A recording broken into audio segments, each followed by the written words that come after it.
وقال النبي صلى الله عليه وسلم وعن ثوبان رضي الله تعالى عنه قال قال رسول الله صلى الله عليه وسلم يوشك الأمم أن تداعى عليكم كما تداعى الأكلة إلى قطعتها.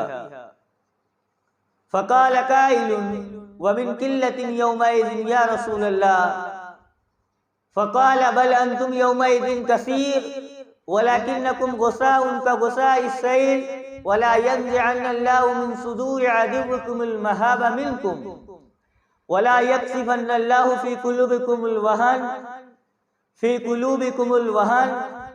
فقال قائل يا رسول الله وما الوهن؟ فقال حب الدنيا وكراهية الموت. رواہ ابو داؤد فی کتاب الملاہم. تمام قسم کی حمد و صلات، کبریائی، بڑائی اللہ وحدہ لا شریک، خالق کائنات، مالک ارض و سما کی لائق کو سزاوار ہے، جو اس کائنات کا مدبر و انسجا، خالق و مالک، مربی اور پالنہار ہے. لاکھوں کروڑوں درود و سلام کا نزول ہو تمام ہی انبیاء اکرام پر، بالخصوص میرے اور آپ کے آخری نبی، امام الانبیاء، خاتم النبیین، سید ولد آدم، ناطق وحی، ساقی کوثر، شافی محشر، فاطمہ کے بابا حسنین کے نانا، آمنہ کے لال، احمد مجتبی محمد مصطفیٰ مدنی کریم صلی اللہ علیہ وسلم پر.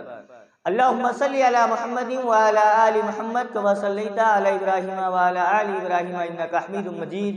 اللہم بارک علی محمد وعلی آل محمد کما بارکت علی ابراہیم وعلی آل ابراہیم انکا حمید مجید. سبحانک لا علم لنا الا ما علمتنا انکا انت العلیم الحکیم.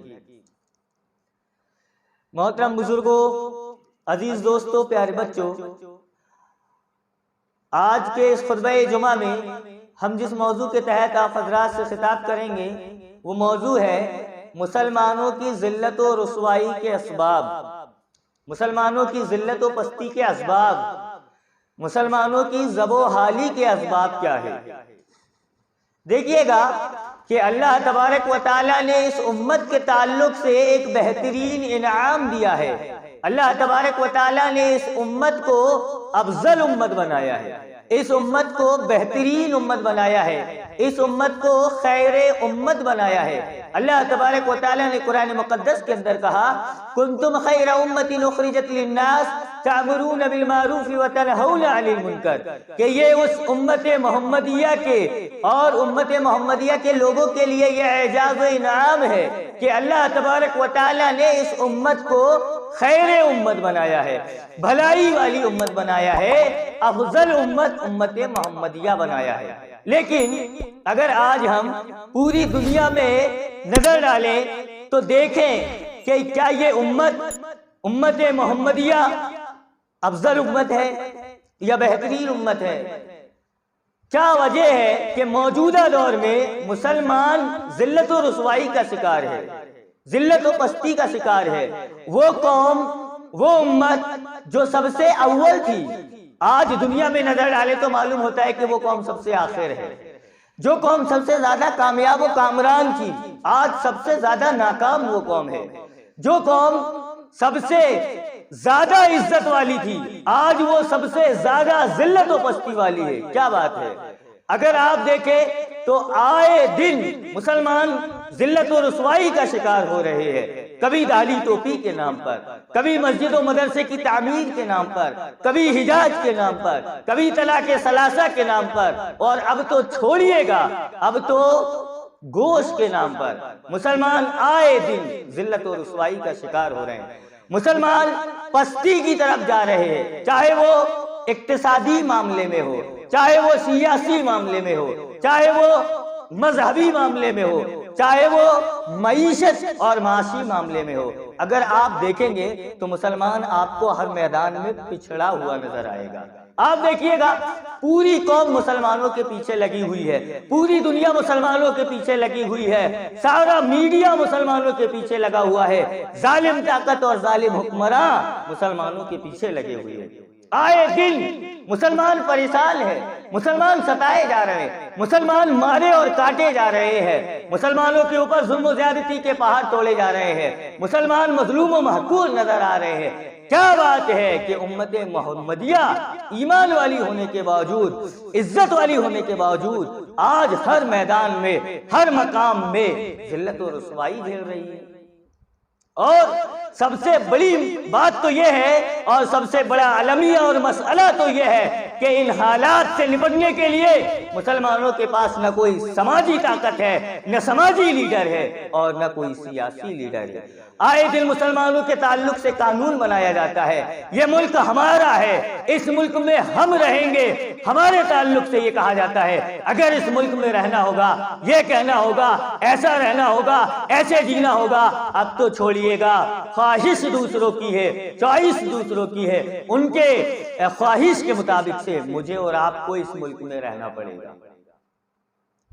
دیکھیے گا، مسلمانوں کے تعلق سے تو یہ تھا کہ جو قوم امت محمدیہ، جو مسلمان اوج ثریا پر مکین و مکان و مقیم تھے، آج دیکھو کیا حالت ہو گئی وہ مسلمانوں کی، پیڑ پر کس کے مارے جا رہے ہیں وہ مسلمان۔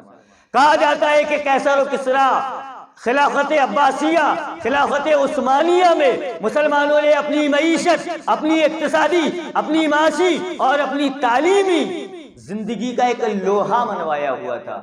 آج مسلمانوں کی کنڈیشن دیکھیے گا، اقتصادی میدان میں پیچھے مسلمان، معیشت کے معاملے میں پیچھے مسلمان، تعلیم کے معاملے میں پیچھے مسلمان، قابلیت و صلاحیت کے معاملے میں پیچھے مسلمان۔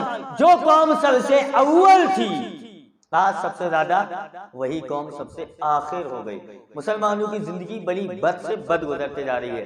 پیارے نبی صلی اللہ علیہ وسلم نے بہت سارے اسباب بتلائے ہیں، بہت سارے وجوہات بتلائے ہیں۔ سب سے پہلی چیز، امام ابی داؤد رحمۃ اللہ علیہ نے سنن ابی داؤد کے کتاب الملاحم کے اندر راوی حدیث حضرت ثوبان سے نقل کیا ہے کہ مسلمانوں کی پستی، ذلت و رسوائی کی وجہ کیا ہے۔ دیکھیے گا، وعن ثوبان رضی اللہ تعالی عنہ قال قال رسول اللہ صلی اللہ علیہ وسلم یوشک الامم ان تداعى علیکم کما تداعى الاکلۃ الى قضعتها فقال قائل ومن قلة يومئذ نحن یا رسول اللہ قال بل انتم کثیر ولکنکم غثاء کغثاء السیل۔ راوی حدیث حضرت ثوبان نے وہ بیان کرتے ہیں کہ اللہ کے نبی صلی اللہ علیہ وسلم نے کہا یوشک الامم ان تداعى علیکم کما تداعى الاکلۃ الى قضعتها، کہا کہ قریب ہے لوگوں تمہیں مٹانے کے لیے ایک زمانہ ایسا آئے گا، تمہیں مٹانے کے لیے، تمہیں برباد کرنے کے لیے، مسلمانوں کو ختم کرنے کے لیے دوسری قومیں، غیر قومیں ایسے ٹوٹ پڑیں گی جیسے کہ بھوکا دسترخوان پہ ٹوٹ پڑتا ہے۔ کہا یوشک الامم ان تداعى علیکم کما تداعى الاکلۃ الى قضعتها، کہا کہ مسلمانوں کو مٹانے کے لیے غیر قومیں ایسے ٹوٹ پڑیں گی جیسے کہ بھوکا دسترخوان پہ ٹوٹ پڑتا ہے۔ فقال قائل، کسی صحابی رسول نے کہا کہ اللہ کے نبی صلی اللہ علیہ وسلم کیا ہم لوگ تعداد میں کم ہوں گے؟ کیا وہ زمانے میں ہم لوگ کم ہوں گے؟ کہا بل انتم کثیر، بل انتم یومئذ کثیر، کہا کہ تعداد میں کم نہیں ہوگے، کہا کہ تعداد میں بہت زیادہ ہوگے، ولکنکم غثاء کغثاء السیل، کہا کہ لیکن تمہاری حیثیت، تمہاری عزت، تمہارا وقار لوگوں کے درمیان ایسا ہو جائے گا کہ سمندر کے جھاگ میں، سمندر کے کنارے میں جو کوڑا کرکٹ بہ کر کے جم جاتا ہے، مسلمانوں کی حیثیت ویسے ہی ہو جائے گی۔ کہا بل انتم کثیر ولکنکم غثاء کغثاء السیل، کہا کہ مسلمان تعداد میں بہت زیادہ ہوں گے لیکن حیثیت میں ایسے ہوں گے جیسے کہ سمندر کے پاس، ندی کے پاس کوڑا کرکٹ جو بہ کر کے جو جھاگ جم جاتی ہے اس جھاگ کی طرح ہوں گے۔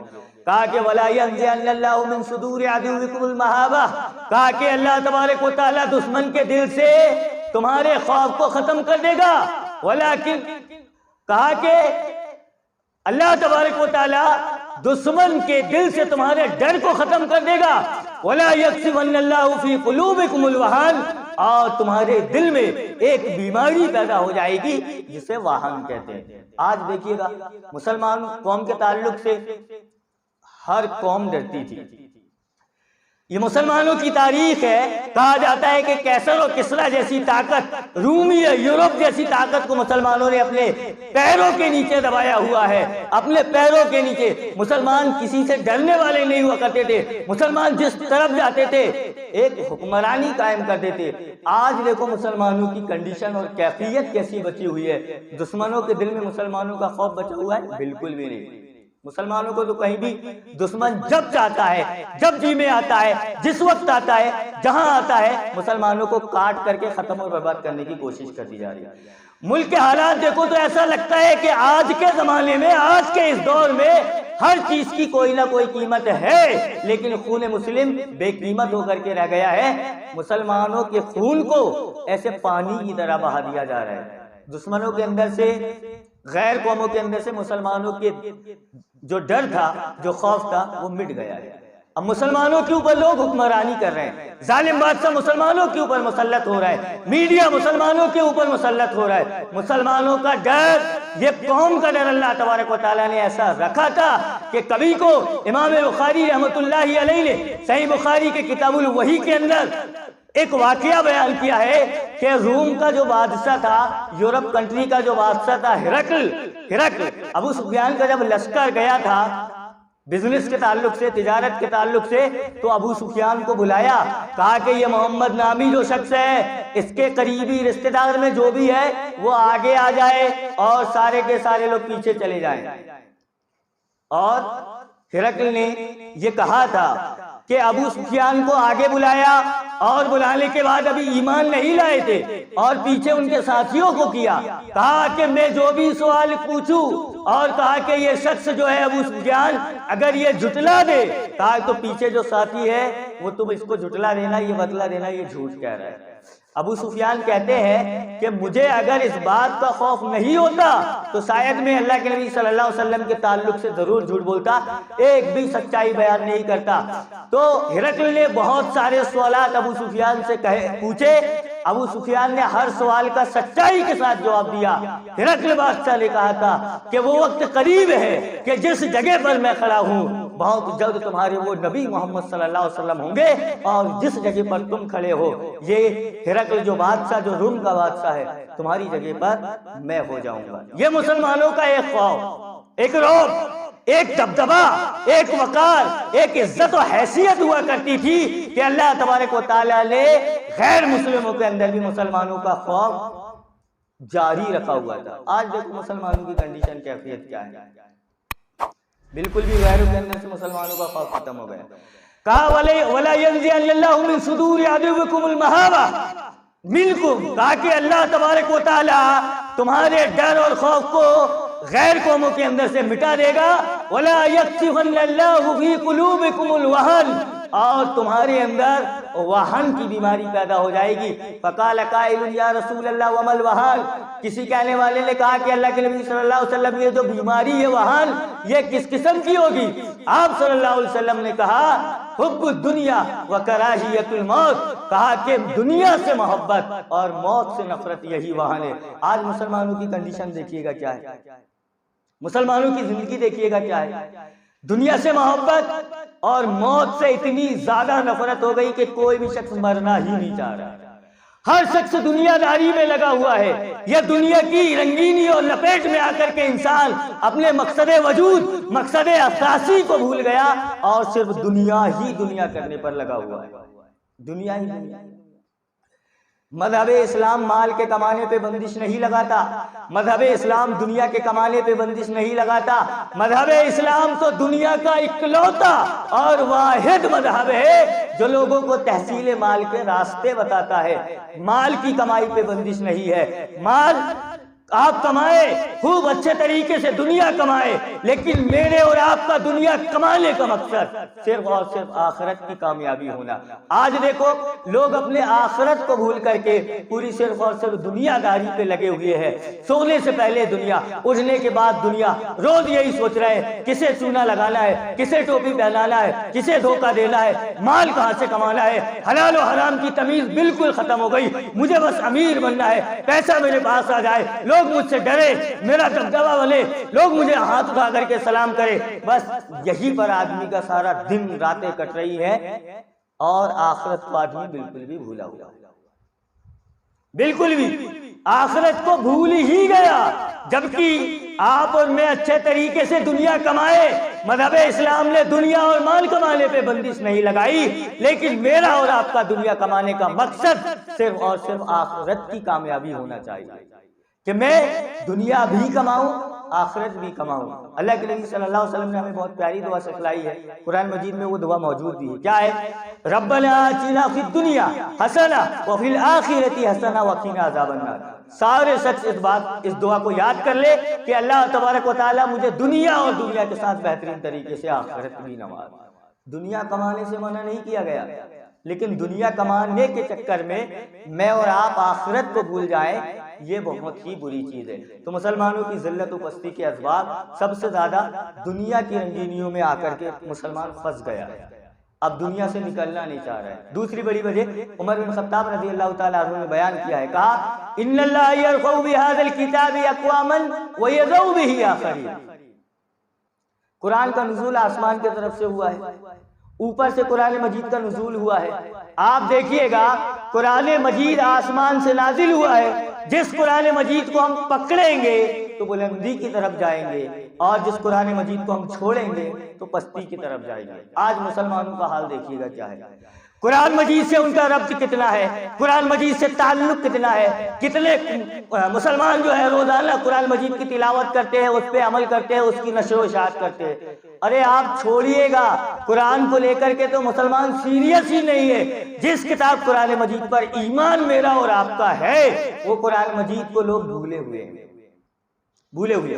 عمر بن خطاب رضی اللہ تعالیٰ عنہ نے کہا ہے ان اللہ یرفع بہذا الکتاب اقواما ویضع بہ آخرین۔ کہا کہ لوگوں، اللہ تبارک و تعالیٰ اس قرآن مجید کے ذریعے سے بہت ساری قوموں کو ترقی اور عروج دیتا ہے، بہت ساری قوموں کا مقام و مرتبہ بلند کر دیتا ہے، بہت ساری قوموں کو حکمرانی دے دیتا ہے، ویضع بہ آخرین، اور بہت ساری قوموں کو پستی پر ڈال دیتا ہے۔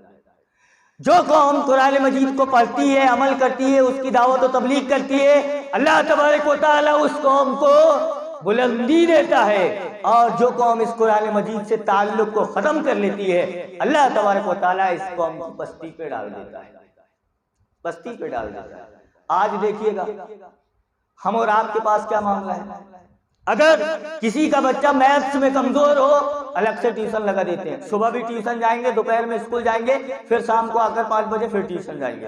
اگر کسی کا بچہ سائنس میں کمزور ہو، کہا کہ وہ میرا بچہ جو ہے سائنس میں کمزور تھا اس لیے میں نے اس کا ٹیوشن لگا دیا۔ آدمی کی کتنی ساری تیاریاں ہوتی ہے، یو پی ایس سی اگر ایگزام کو فائٹ کرنا ہو، IAS IPS بننا ہو تو کتنی زیادہ آدمی تیاری کرتا ہے۔ دیکھو جو سبجیکٹ میں ہمارے بچے کمزور ہوتے ہیں، اچھی بات ہے، دنیاوی تعلیم میں بھی آگے ہونا چاہیے۔ ہو سکتا ہے مسلمانوں کی ذلت و پستی کی ایک وجہ یہ بھی ہو کہ مسلمان دنیاوی تعلیم میں بھی پیچھے، دینی تعلیم میں تو پیچھے ہے ہی ہے، دنیاوی تعلیم میں بھی مسلمان پیچھے ہے۔ تو دیکھو کتنی ساری تیاریاں ہو رہی ہے، کتنی ساری۔ اگر کوئی گنت میں کمزور ہو تو گنت کا ٹیوشن لگا دیا، سائنس میں کمزور ہو سائنس کا، میتھ، اتنے سارے۔ قرآن مجید میں دیکھو، قرآن مجید کو لے کر کے آدمی سیریس ہی نہیں ہے، پڑھتے آتا ہے نہیں آتا۔ ہمارے یہاں پر تو بہت، اگر لوگوں کو پڑھنا آتا بھی ہو تو ناظرہ پڑھنا آتا ہے، اور اگر ناظرہ بھی پڑھنا ہو تو برابر نہیں پڑھ پاتے، نہیں پڑھ پاتے۔ کتنے سارے بچے ہیں دیکھو۔ قرآن مجید جس کتاب پر میرا آپ کا ایمان ہو، وہ قرآن مجید کو پڑھنے کے لیے، عمل کرنے کے لیے قوم کتنے آگے دیکھیے گا۔ تیسری چیز، دین سے دوری، دین سے بہت دور ہو گئے مسلمان، دین سے مسلمان بہت زیادہ ہو گئے۔ مسلمان رسم و رواج، بدعات، خرافات اسی پر لگے ہوئے ہیں، جو اصل دین ہے اس کو مسلمان چھوڑے ہوئے ہیں، دین سے بڑے دور ہو گئے۔ ارے اگر میں پہلی صف میں ٹوپی لگا کر داڑھی رکھ کر کے پہلی صف میں آ کر کے میری ایمانی غیرت یہ ہے کہ میں نماز پڑھتا ہوں، وہی شادیوں پر میری ایمانی غیرت کو کیا ہو جاتا ہے کہ میں رسم و رواج میں لگ جاتا ہوں۔ کتنے سارے ایسے مسلمان ہیں جو عقائد کے معاملے میں صحیح ہوں گے، دیکھو کتنے سارے، ارے تھوڑے بہت ہوں گے، ورنہ سارے مسلمانوں کا عقیدہ گڑبڑ۔ بہت سارے جو مسلمان ہیں بھی، جن کے پاس صحیح عقیدہ ہے تو بھی ملاوٹ والا عقیدہ ہے۔ آپ دیکھیے گا دین سے کتنے دور ہو گئے، بہت زیادہ۔ مسلمانوں کی پستی بہت زیادہ ہے پوری دنیا میں۔ شاعر کہتا ہے کہ تھے اتنے عظیم کہ پیروں پہ تاج تھے اتنے عظیم کہ پیروں پہ تاج تھے، اتنے ہوئے ذلیل کے جوتوں پہ آ گئے۔ جو قوم اوج ثریا میں کہا جاتا ہے، جو قوم کیسر و کسریٰ کو اپنے پیروں کے نیچے رکھتی تھی دبا کر کے، آج جوتے کھانے پر لگی ہوئی ہے، جوتے کھانے پر۔ جو حکمراں ہوا کرتے تھے آج بیچارے مظلوم ہیں، جو طاقتور ہوا کرتے تھے آج محقور ہیں۔ دیکھو مسلمانوں کی کنڈیشن اتنی زیادہ ہو گئی۔ سب سے بڑی وجہ مسلمانوں کی ذلیل و رسوا ہونے کی اگر ہے تو صرف اور صرف وہ دین سے دور ہیں۔ اس لیے اللہ تبارک و تعالیٰ نے کتنے سارے مقامات پر کہا ہے کہ مسلمان غمگین نہ ہو، پریشان نہ ہو۔ اللہ تبارک و تعالیٰ مسلمانوں کو بلندی عروج دے گا، شرط یہ ہے کہ مسلمان ایمان والے ہو جائیں۔ ایمان کی قید لگائی گئی ہے، معیار بلندی پر جانے کا، حکمرانی پر جانے کا ایمان ہے، اور آج مسلمان اسی ایمان سے خالی ہے، اسی ایمان سے خالی ہے۔ ہم اور آپ کے پاس ہے ہی نہیں۔ ہمارے بچوں کو عقیدہ نہیں معلوم ہے، ہمارے بچوں کو سیرت نہیں معلوم۔ دیکھو راوی حدیث حضرت عبداللہ ابن مسعود بیان کرتے ہیں کہ اللہ کے نبی صلی اللہ علیہ وسلم نے مجھے عقیدے کی کتنی بہترین طریقے سے تعلیم دی، دین کی۔ کہا کہ میں اللہ کے نبی صلی اللہ علیہ وسلم کے پیچھے بیٹھا ہوا ہوں، آپ صلی اللہ علیہ وسلم مجھ سے کہہ رہے ہیں یا غلام یا غلام، کہا کہ اے بچے، کہا کہ اللہ کے نبی صلی اللہ علیہ وسلم کی بات میں پورے دھیان سے سن رہا تھا۔ کہا انی اعلمک بکلمات، کہا کہ بچے میں تجھے کچھ کلمے سکھا رہا ہوں۔ اللہ کے نبی صلی اللہ علیہ وسلم نے سب سے پہلے توحید کے کلمے سکھائے، توحید عقیدہ بچوں کا ٹھیک کیا۔ آج دیکھو ہمارے بڑوں کے عقیدے ٹھیک نہیں ہیں، بچوں کو تو آپ چھوڑیے گا۔ عقائد کے معاملے میں پوری مسلمان قوم خراب ہے۔ اگر جن کا عقیدہ صحیح بھی ہے تو ملاوٹ والا ہے، پورا صحیح نہیں ہے۔ دین سے بیجا مسلمان دور ہے، اور دین سے مسلمانوں کے اندر بہت زیادہ بیزاری آ رہی ہے۔ تو میرے بھائیوں، ہم اور آپ عروج پاتے ہیں، میں اور آپ جو ہے عزت اگر چاہتے ہیں۔ مسلمانوں کی کنڈیشن تو یہ ہوتی تھی کہ مسلمان جس طرف چلے جاتے تھے، مسلمان اپنے جو ہے کامیابی کے قلعے گاڑ دیا کرتے تھے۔ بہت سارے لوگ تو ایسے ہوا کرتے تھے، بہت ساری قوم کے لوگ کہ اپنے بادشاہوں کے مخالف ہو کر کے، اپنے بادشاہوں کو چھوڑ کر کے، اپنی قوم کو چھوڑ کر کے مسلمانوں کے پاس شامل ہو جایا کرتے تھے۔ کہا کہ ان کا سلوک ہمارے بادشاہوں کے سلوک سے سب سے زیادہ اچھا ہے، کہا کہ ان کا رویہ ہمارے بادشاہوں کے رویوں سے کہیں زیادہ اچھا ہے۔ اخلاق کے معاملے میں مسلمان، سماج کے معاملے میں مسلمان آگے، تعلیم کے معاملے میں مسلمان آگے۔ آج دیکھو مسلمانوں کے اخلاق کیا ہے۔ اگر ایک ہی محلے میں دو دکانیں ہو، ایک مسلمان کی اور ایک غیر مسلم کی، تو ہمارا خود مسلمان بھائی غیر مسلم کی دکان میں جاتا ہے مسلمان کی چھوڑ کر کے، صرف یہ کہتے ہوئے کہ چھوڑو اس کا غیر مسلم کا ناپ تول کہیں مسلم کے ناپ تول سے زیادہ اچھا ہے۔ کہا کہ بول چال میں، اخلاق میں، رویہ، کہا کہ اس غیر مسلم کا اچھا ہے اس مسلمان سے۔ مسلمانوں کے اخلاق اتنے زیادہ، اخلاقی گراوٹ، سماجی گراوٹ، سیاسی گراوٹ، مذہبی گراوٹ، معیشی گراوٹ، اقتصادی گراوٹ اتنی زیادہ خراب ہو گئی۔ آپ دیکھیں بتلائیں مسلمانوں کی ذلت اور رسوائی اور پیچھے ہونے کی وجہ کیا ہے؟ کیا مسلمانوں کے پاس پیسہ نہیں ہے؟ ارے مسلمانوں کے پاس تو پیسہ اتنا ہے، کبھی شادی کریں تو آپ دیکھیں کہ مسلمانوں کے پاس پیسہ کتنا ہے، بہت سارا پیسہ ہے۔ اگر کہیں پر پروٹیسٹ کرنا ہو تو دیکھیے گا، کہیں پر مشاعرے کرانا ہو تو پیسے دیکھیے گا، قوالی کرانا ہو تو پیسے دیکھیے گا، اینڈرائیڈ موبائل چلانا ہو تو پیسے دیکھیے گا۔ مسلمان اپنی خواہش کو پوری کرنے کے لیے کتنا سارا پیسہ خرچ کرتا ہے، کتنا سارا پیسہ۔